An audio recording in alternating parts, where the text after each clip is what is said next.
তাদেরকে জায়গা দেওয়া হয়নি, তারা তাড়াতাড়ি করতে ছাড়ে না,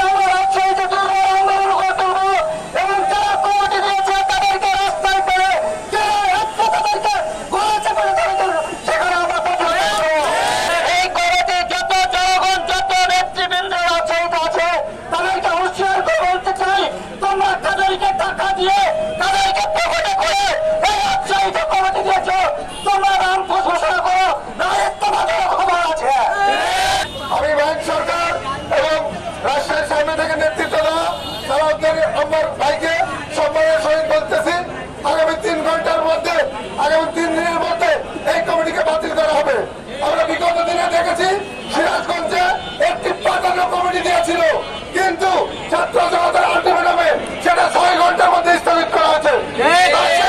রাজশাহীতে বিগত 2 সপ্তাহ হয়ে গেছে, তবু কেন এই কমিটি এখনো চেঞ্জ করা হচ্ছে না? আমি জবাব চাই। সংগ্রামী ছাত্র জনতা বিপ্লবীরা এখনো ঘুমায়নি, আর ঘুমায়নি বলেই আজকে এখানে ছাত্র জনতা উপস্থিত হয়েছে। সুতরাং আমি কেন্দ্রীয় সমন্বয়কদের দৃষ্টি আকর্ষণ করছি, আপনারা অচিরেই এই কমিটি